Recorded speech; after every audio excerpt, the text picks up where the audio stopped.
And before I sentence you, I'd like to say a few words about your arrest record. What the hell? Yo, the sign is real simple, B. It says wrap it up. Wrap that shit up, B.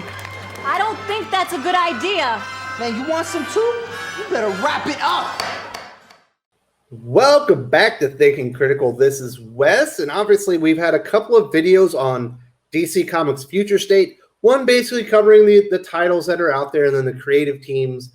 And then the next video I basically broke down through the solicitations by the families of Batman, Superman, Justice League titles, key aspects of the story elements, the characters that are going to be involved, the new characters, the old characters that are all in there.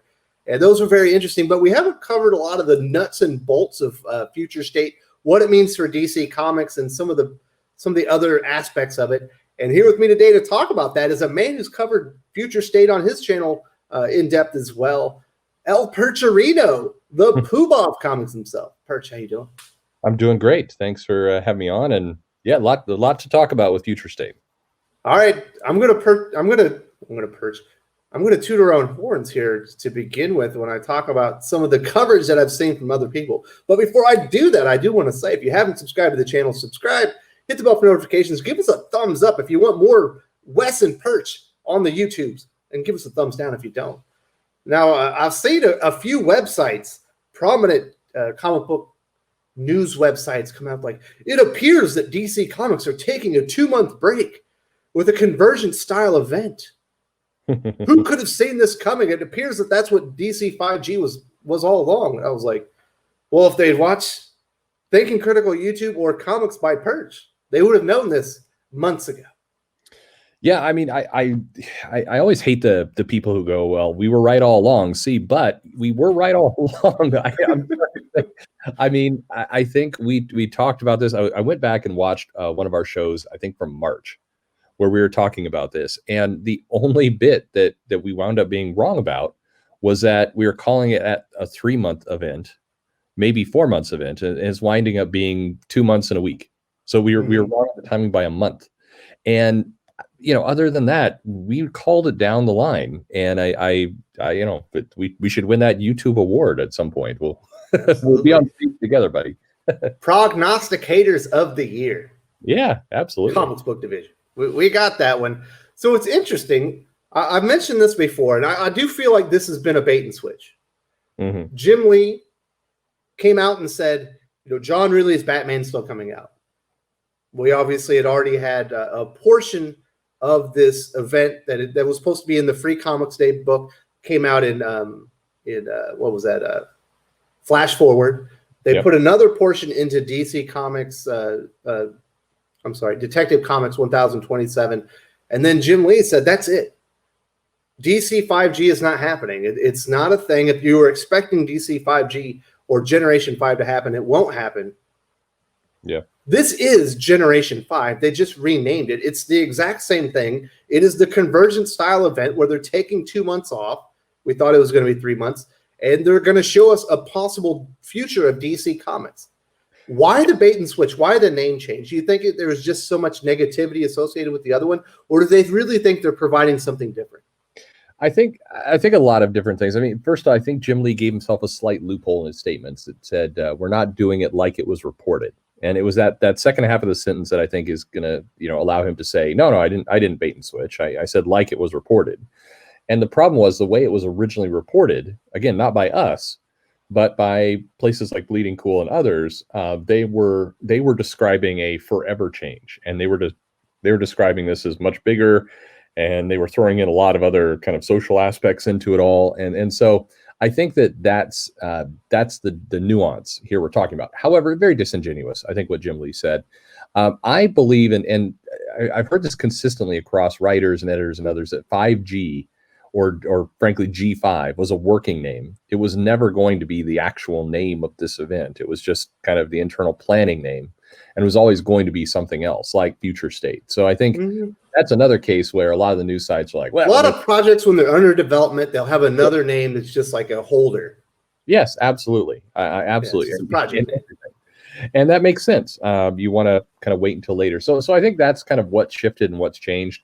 But I do think it sums up a problem DC has, and Marvel as well, but DC has, where they don't control their own marketing. So there's a perfect opportunity for Jim Lee to come out and be very definitive and say, hey, a lot of what was reported was completely wrong. We're still going to do a glimpse into the future of DC. It's going to be a temporary thing. It's not going to be locked. I mean, you don't have to put all your cards on the table, but you could have been more forthcoming and just own the message. But by being kind of wishy-washy with it, all he did was give more ammo for these other sites to come in and say, no, see, this is how it is. You continue to not own their marketing. And like I've been saying, you've got DC outsources their product marketing to clickbait news sites and YouTubers at this point. They're not in control of it themselves. Yeah, it's interesting. It almost like sowed seeds of discontent within the fan base.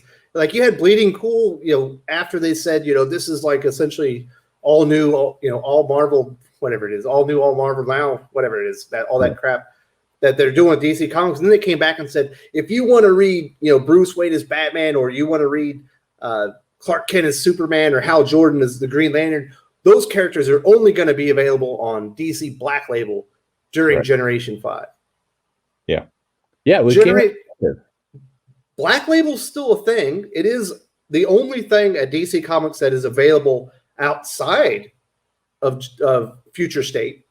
That's the only thing that's out there. But it's the titles that we already knew about. It's Rorschach. It's The Last God. It's Batman, Catwoman. Yeah, all the stuff we already knew about. It's not like they just ginned up a stuff to gouge fans of the Flash or Green Lantern with $8 comic books. Well, sure, and the pricing. I mean, I broke down the pricing. It's not that Black Label's more expensive. There's $5.99 and $7.99 books in Future State. It's not like it's not what was advertised by any stretch of imagination. And to me, this would have been very easy to explain to fans. It's a look into the future of DC. It's temporary. We're going to introduce some new concepts, and then we're going to go back to quote unquote normal. So you're not losing anything. We're still going to, Diana, Bruce, and they're still, and Clark are still in Future State. They're older because it's a glimpse into the future, and this isn't some terrible earth-shaking thing you got to sell fans on. They've done this before. It's not a big deal, but it definitely, I think they just opened the door up for their own criticism, and they allowed other people to present this very, very negative news. Because they rely on clicks. People click for outrage. They don't click on the mundane truth of the matter. Yeah, and it's. I mean, I guess it's not an exciting story. It is mundane. That's the perfect word. It's like, hey, we're going to do a look into the future for a couple months. I mean, I don't know. That's been going on in comics for the last 50 years. It's silly. They lost control of their own narrative. They never went back and corrected the record. Then they said that DC 5G is not happening, but then they rolled it out as Future State, where it's clearly DC 5G, and it falls in line with exactly how we said it was initially going to roll out anyway. So this was kind of the plan all along, whether it was supposed to initially be 3 months and it's been compacted to 2 months, whatever. Like they lost control of their own narrative, and it's kind of put a sour taste in readers' mouths. I've got a lot of negativity in the comments section with people saying, I'm out, check me out at DC Comics, or I guess I'm taking 2 months off. I've taken it like, hey, there's a couple of creative teams in here that do interest me. I like Philip Kennedy Johnson. I like Graham B. Joshua Williamson is in there. There's a couple of artists. I think I saw Eddie Barrows, Joel Jones on a comic book. They've got some pretty decent names in there with some characters I'm interested in. Obviously, the new Wonder Woman looks phenomenal. Very muy bonita is what I'm saying. There was a great lesson in there, by the way, for comics. It's like, people were complaining about the new one. Why do we need a new Wonder Woman? Oh, we're doing a person of color Wonder Woman. Or like, this is pandering. This is terrible. Hold on, look at that ass. Yeah. It is amazing how things flipped there. There's a little lesson in there for comics, I think. But anyway. Yeah, so, it's a visual medium. You make it pleasant on the eyes. People want to come in and read it. So I don't think there would be this much negativity if they hadn't lost control of the narrative and were able to sell their own product better. It's a failure on DC's part. And I guess that's the reason why the new general manager of DC Comics is in there. Yeah, and hopefully he can turn it around, or somebody can, because it is embarrassing with a brand and what they're doing. I mean, this would be very easy to control. It's like this is one of the easier things to have. You've got characters that are exciting. You've got, I mean, God, you telling me you can't sell to comic fans the idea of a future alternate storyline? You got to be kidding me. This has got to be the easiest thing in the world to do. It's like selling zombies. Yeah, not hard. Yep. It's embarrassing to be done. I do want to talk to you about, get your opinions on some of these storylines, and I'm less than impressed. You know, I did say the creators was a mess of C-list talent, and I stand by that. You know, there are some good creators in there, but most part, it's very underwhelming. But you look at the storylines, and the big storyline for Gotham and the Batman family is the magistrate has come in. He's taken over Batman or Gotham. It's a police state, you know, and heroes are outlawed. Like, didn't I just read this in like City of Bane? Yeah. That one is tough because it's supposed to be a new, fresh look at Gotham, but they've run that storyline many times, and most recently in City of Bane, they're running that storyline to some extent right now over in Champions, over in Marvel. I don't know what you want to tie into that. Like, I mean, if you're gonna do a Batman story, really the go-to is, you know, the police have inflicted a police state, and Gotham has to work around the corner. And they took Bruce Wayne's toys and used them against the people. Yeah, I mean, I don't know. Exactly. They just did this. They did this. They did parts of this in Joker War. I mean, it just concluded. So I don't like, if you're gonna do new and fresh, I don't know why you're going back there. Other comics that are launching during this thing, I think, have a newer pitch. I think what they're doing with Superman feels, maybe it'll be good, maybe it'll be bad, but it's different. Hey, come on, with Superman, that's clearly Planet Hulk. Yeah. Well, no, I'm talking about the bottled Metropolis. Oh. But yeah, that is clearly Planet Hulk. But at least Planet Hulk with Superman. It is. I don't know. There's a lot of derivative here for a new, fresh future state, but and you're right. It is a lot of, you know, I would call C-list talents. It feels like a lot of talents who are brought in on a very short, temporary kind of 2-month contract to provide filler, and that actually is what they're doing. So, you know, not surprising that's the result we're getting. So are there any surprises? I remember we had talk, I think we did maybe miss this. We thought Detective Comics in Action would probably still be ongoing, and there would be a few titles that were ongoing that would be left over. There's literally nothing. If you want to read Batman that's not Black Label, you're reading the next Batman or Dark Detective. If you want to read Superman, you're reading Superman and Metropolis, or, you know, Superman Wars of Worlds, or Worlds at War, or whatever it is. Yeah, I had heard more recently, I think, and I was on your show, we talked about it, that a couple of the titles would continue through this to not be different. And I think what happened is, because it is, you know, shortened further to 2 months, or it is that very short time frame, they're just going to pull the plug and go for it. And I think the goal there is to come out in March with a very cleaner marketing plan of, this is the Batman family of books, this is the Superman Wonder Woman family, this is the Justice League family, and really try and do a very clean slate with everything and promote it. And this is going to tie in to the end of Death Metal. Yeah. Well, I mean, I think the Death Metal ends, I think that tie-in will be a lot more loose than, I mean, right now they're claiming that, oh yeah, it's all connected, but I mean, the connection could be as simple as Death Metal ends and the last 2 pages, you know, say 10 years later, and then we see a couple people of these new characters flying around, and that's the that in to me, alternate multiverse and Earth, whatever. Yeah, I don't think it's going to be a big like a heavily connected thing. I think it's just going to be more of a handoff into this stuff. But, you know, who knows? I mean, Death Metal, every page of Death Metal is a new surprise. So I don't know. Not a good surprise, though. Not a good surprise. Not in my opinion. I think that's a convoluted mess. That serves as a topic for another time. We'll probably do a wrap up of Death Metal when that's over. You know, just to do the Star arc. We probably should have done Joker War, but I think I had the final say on that one as far as what I needed to say. Do you think DC Comics is making a big mistake? They're essentially taking December off with Endless Winter. There's going to be some ongoings, but it's all kind of wrapping up. Death Metal is wrapping up. January, February is DC Future State. So they're taking a three-month break, like a 90-day break from a lot of their core titles for readers. Do you think that's too much of a break for people to break the habit? We just had the pandemic. Doesn't feel like good planning on my part.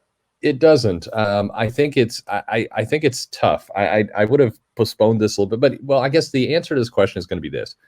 It is March really amazing for DC? Meaning, when they relaunch these titles, are they going new #1 issues, or what are they doing, or how? Got to have new trade dress, right? All new logos. You would think. I mean, how big is March going to be? If March comes along and it's like, hey, here's James Tynion and he's back on Batman, and Grifter's hanging out and they're doing stuff. I mean, if it doesn't feel like a bold new beginning that they can market and push and get behind, then this was a very bad idea. Then they shouldn't have gone through this. The only reason to go through this kind of stopgap of 2 months is to get your act together, get really strong creative. Buy some time. Buy some time. And I think if they do that effectively and what comes out of March is really powerful, then we'll say, all right, it was worth it. If you're a betting man, you're betting it doesn't work. But so here's my thing. Like, I'm much less character-driven reader right now. I am almost completely a creator-driven reader. I don't trust mostly the editorial teams to keep the characters in line. So once a creator, he moves between titles, if it's a creator I like, I will jump with them. If there's a creator like a Grant Morrison, who I like to a degree, but I don't think he works on every character, I will normally try it out if he goes to a character I like. But that's not for all of them. Like, if they don't come out with amazing big-name creator teams, I think it could be catastrophic. And we know, we just heard the report that they were trying to skimp on the creative teams, that they were going to put less emphasis on the creative teams, that they thought their characters were their bread and butter. Yeah. No, exactly. I mean, they've got to come out the gate really, really strong, and they need some big names. They need some attention to do that. So again, I think the date that I'm hearing that we should look out for is the first week of December, just the first couple days, maybe the end of November, most likely the first week of December. And that's where we're going to hear, at least start to see some of the announcements of who these new teams are going to be. And you'd expect that they will lead with a couple really, strong people, but you've got to have some huge hooks out the gate to get people to hang out, get through Future State, and be ready for whatever comes next. And yeah, you got to have a big name on Superman. Superman fans have felt basically disenfranchised for far too long. The Brian Michael Bendis experiment did not work. Obviously, James Tynion is on Batman. I imagine there might be a switch over as far as Detective Comics, but you got to put some of these big creators on some of these titles and have some buzz for them. Exactly. I think you need some big names, and I think you need a really strong hook of Superman is going to be doing Superman stuff you've wanted him to be doing, and he's not going to be farting around with his secret. And I don't think Mark Waid on Superman is as big a deal as a sell as they think it is. No, it's definitely not. No, I think I don't know that Mark Waid's getting that title. Yeah, I don't think that's a big name. No. I think that there's some people they have in their camp. I think Williamson is not a huge name, but he is a name. On Green Lantern so bad. Yeah. I think if you can put some people like that and you can line up and people can look at it and say, all right, this creative team makes sense for this character, and look at this, they're doing big things. I mean, the key is it's a creator, but it's got to be Superman's going into a year-long fight with Darkseid or some. I mean, you've got to have major sounding threats and storylines that come out the gate with that. It's like Hal Jordan is going to, the final be-all end-all war with Sinestro. Just you should go big, and that should be how March launches. But history indicates. I like, fortune favors the bold. DC's taking a big risk here. Is it going to blow up in their face as far as DC Future State? If everyone takes a 2-month breather off and they're not impressed by the new creative teams, that could happen. If you break you break the habit. And you don't have them that what is it, the good stuff ready for them to come back, Absolutely. The thing that DC should avoid is don't think that what you're doing in Future State is the hook to get people into March. The new Wonder Woman is getting some nice buzz. That's great. Don't start to gear all of your plans around she's somehow going to travel back in time and be part of the series, and that's the hook for Wonder Woman. That's not going to work. You need a big storyline going on in Wonder Woman, just period, and then figure out how to bring some of these characters that were popular from Future State into the mix, but don't have that be the story. That's going to piss people off as well. So I did have a theory that, at DC Fandom, Jim Lee did say John Ridley's writing Batman in 2021. I don't imagine he was talking about just these 2 months. I think that Batman might be the first ongoing out of Future State. Do you think that's a possibility for that? It's a possibility. I mean, Ridley's doing something for Marvel with Wolverine as well. I don't get the sense that I think they want to play off of his name, but I'd be surprised if they're going to throw him into an ongoing. But they might. Mm-hmm.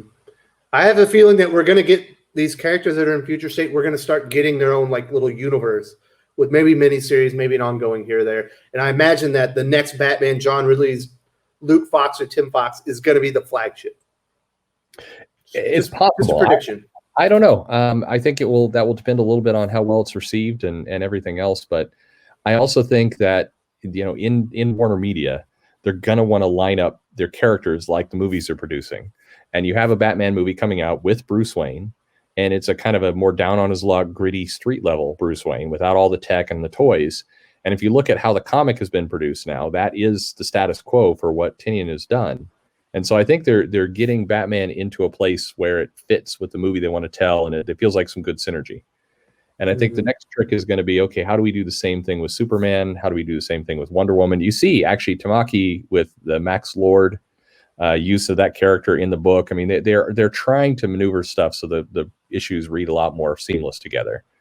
And I think that it's more likely we're going to see that than a Luke Fox primary Batman character. But I also think they're going to want to have Luke Fox as Batwing or as something. I think they're going to want to try and create another identity. They're going to want to create their Miles Morales, for lack of a better word, there. Don't know how they're going to do it, but I do think that that's something they want to do. Yep, it's all very interesting. Thank you so much for joining me today, Perch. Obviously, a lot of information was presented essentially all at once. They did not roll this out slowly. It was like, here's Future State. Here's all the information. So thank you for going over this with me. Obviously, Comics by Perch has his own YouTube channel. If you haven't subscribed, you must be out of your mind. There is a link in the video description. There's also an icon on the channel right now. You can go select that and go subscribe to his channel that way. Best comic book content on the YouTubes. I appreciate that you had me on, and if you haven't subscribed to this show, you should. And by the way, you should check out if YouTube accidentally unsubscribed you, or maybe purposely unsubscribed you. Who knows? But you should go check that out, because we're seeing, both of us, a lot of subscribers vanish off. But I'm just happy to talk comics as always with you, Wes. So thanks for having me on.